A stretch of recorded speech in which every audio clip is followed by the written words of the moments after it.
लेकर हम दीवाना दिल।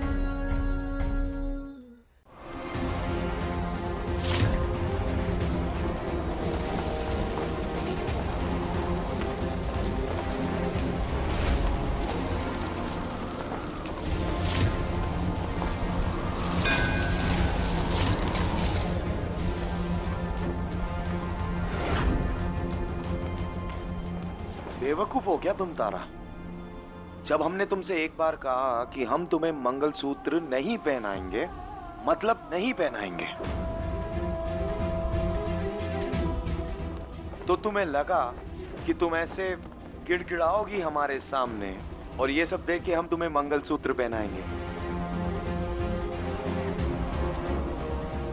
अब हम भी तो तुमसे कब से पूछ रहे हैं ना कि हमें अपने आशिक के बारे में बताओ बताओ बताओ, लेकिन तुम नहीं बता रही। तो फिर हम एक बार में तुम्हारी बात कैसे मान लें? तुम समझ ही नहीं पा रही तारा। तो पहले हमारी बात समझो, फिर हम तुम्हारी समझेंगे, ठीक है?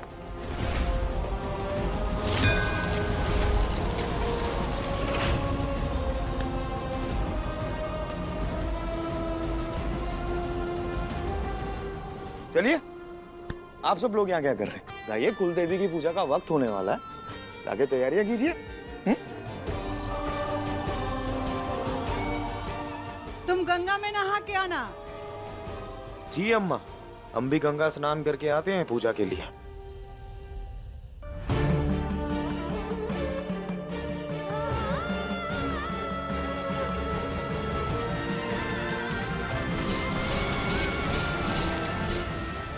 इंसान नहीं हैवान है सम्राट। कोई इतना गलत कैसे कर सकता है अपनी पत्नी के साथ? हे महादेव, कैसे कैसे लोग बनाए, कैसी दुनिया बनाई आपने ये।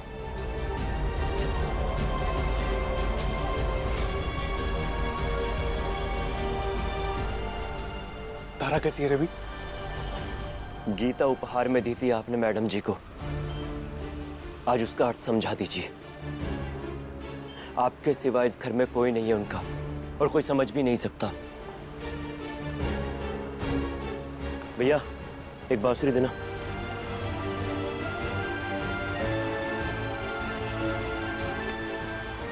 समझाइए, अगर युद्ध महाभारत जैसा हो तो योद्धा को कृष्ण बनना ही पड़ता है। समझाइए।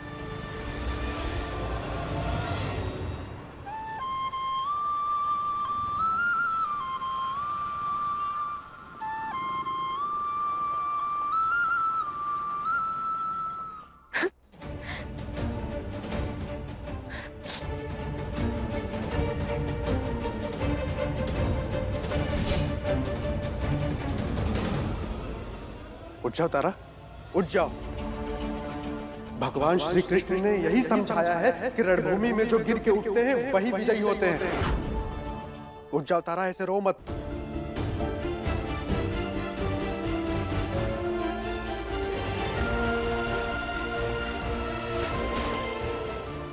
उठ जाओ। हम इतने भी बुरे नहीं है कौशल भैया कि हमारे साथ ऐसा बर्ताव किया जाए। भाई, हमने कोनो ऐसी गलती की है जिसकी कोनो माफी ना हो, फिर भी हम हर रोज हर समय माफी मांगते हैं, लेकिन बार बार हमारे अतीत को हमारे वर्तमान में लाकर हमारे साथ ऐसा ही बर्ताव किया जाता है। जब हम सम्राट जी का अतीत भुलाकर आगे की सोच सकते हैं तो वो काहे नहीं कर सकते हैं ऐसा?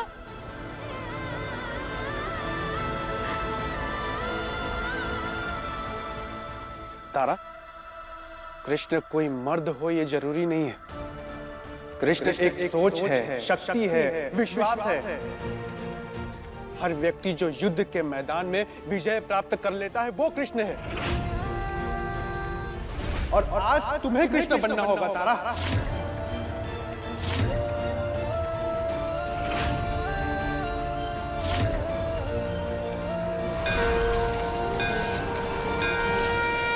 उठ जाओ। कृष्ण वो है जो हर चुनौती का तोड़ ढूंढता है।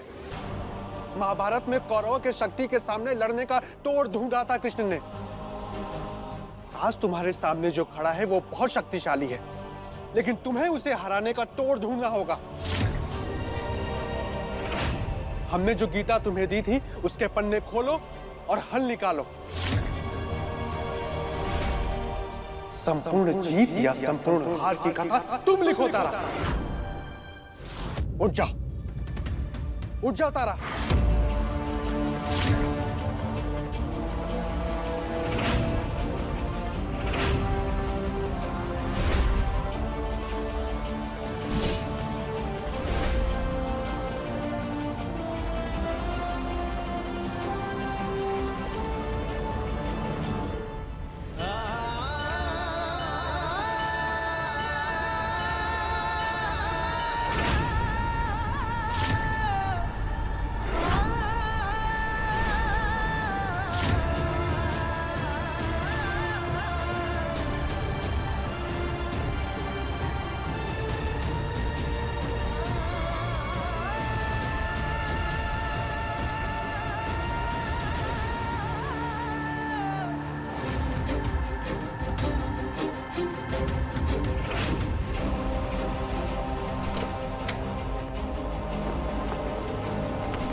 अध्याय द्वितीय श्लोक 37। हे कुंती पुत्र, तुम यदि युद्ध में मारे जाओगे तो स्वर्ग प्राप्त करोगे, या यदि तुम जीत जाओगे तो पृथ्वी के साम्राज्य का भोग करोगे। अतः दृढ़ संकल्प करके खड़े हो जाओ और युद्ध करो। अध्याय द्वितीय श्लोक 37 में लिखा है कि अगर तुम युद्ध में मारे जाओगे तो स्वर्ग प्राप्त करोगे, और अगर जीत जाओगे तो धरती का सुख मिलेगा। मतलब हार हो या जीत, हम खाली नहीं रहेंगे। संपूर्ण जीत या संपूर्ण हार की कथा तुम लिखो तारा।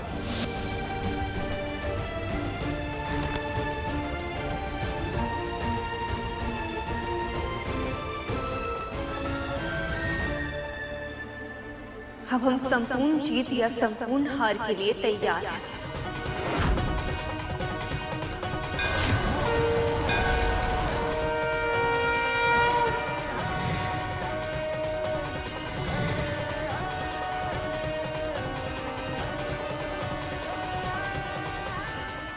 आज या तो इस सिंदूर का साथी मंगलसूत्र, इसे वापस दिलाएंगे,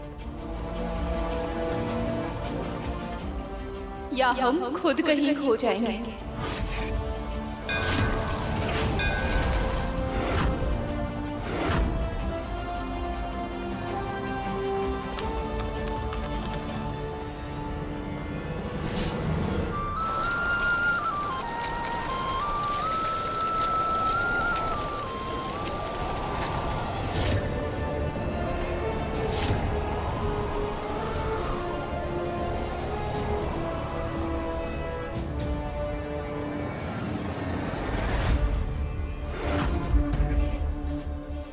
कहाँ चली मैडम? दादा हो दादा, इन हाथ धो करके सच सवर के चमक धमक करके कहाँ चली सवारी? तनिक बताती तो जाओ तारा महारानी। बिना बताए घर से बाहर जाएंगी, फिर भैया को पता चलेगा और फिर भैया कूटेंगे। अच्छा लगेगा का? कूटने के लिए भी कीमत तो देनी पड़ेगी ना उन्हें। का कीमत? तारा तुम जाओ, कीमत हम समझा देंगे इन्हें।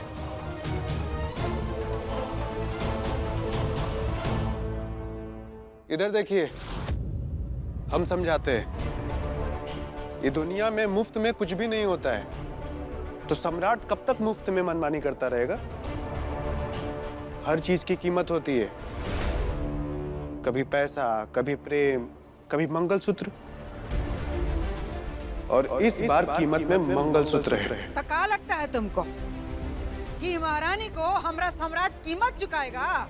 मांगने वाले का तरीका और हिम्मत हो तो चुकाने वाले को चुकाना ही पड़ता है अम्मा।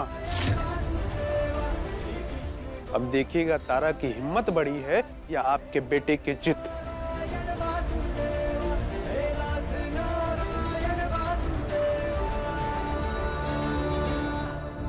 देखिए लेकर हम दीवाना दिल के लेटेस्ट एपिसोड्स कभी भी कहीं भी। अभी सब्सक्राइब करें दंगल प्ले ऐप।